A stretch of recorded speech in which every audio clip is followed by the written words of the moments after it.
You've got two options for connecting your Sony a7IV to your computer to use it as a high quality webcam. You can either use USB or you can use the HDMI output and go through something like a camlink and increase the resolution to 4K. And in this video, we simply want to demonstrate the differences in the quality and point out a few things that you might not have realized. So we've connected the USB cable and we discovered that USB 2, the one with the white fit-in, limits your feed to 720p resolution.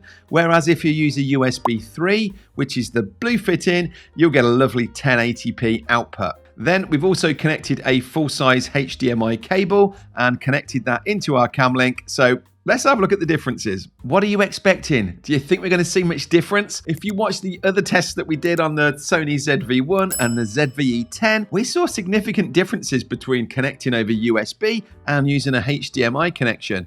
But will it be the same with this beast? This is the footage coming through over HDMI first.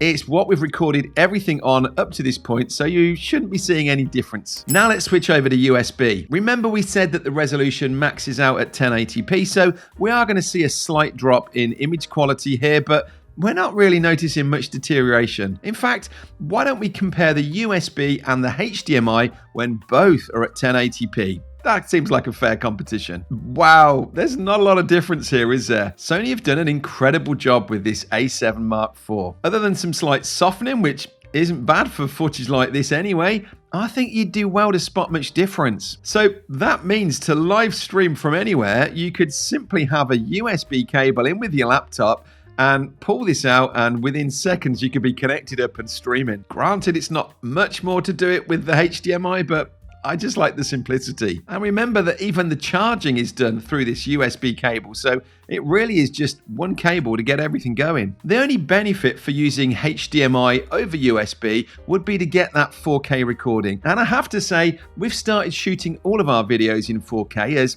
more and more of you are watching YouTube on your smart TVs or wanting to get full screen on those bigger monitors. So don't dismiss 4K. I reckon we should have just one last demonstration of these. Let's bring up USB, then HDMI at 1080p, and then HDMI at 4K. And you have a look, you decide which you want your videos to look like. Bearing in mind, if you've got this Sony a7 Mark IV, you've invested well in it, surely you want to get the best image possible. Can I encourage you, if you're one of the 41% that are watching this on your smartphone, go and have a look on a decent sized computer screen or on a smart TV. I think the comparison really needs to be seen there as to what you can just see in this upgrade from 1080 to 4K. And maybe you might spot a little bit more difference in the USB to HDMI. Plus, talking of 4K, even if you're only using an output of 1080p, shooting in 4K just gives you room to be able to zoom in and out on here and really lose no quality. So over to you. Let me know in the comments below what you think to all this. But before you go,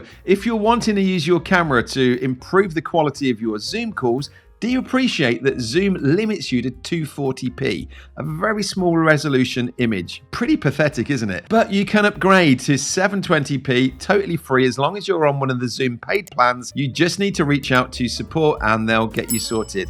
And we've made this super easy for you. In the next video, we've walked you through exactly what you need to write in that support ticket, and you should be done within the hour. So head over there if that's of interest to you. We'll see you in that video. All the best.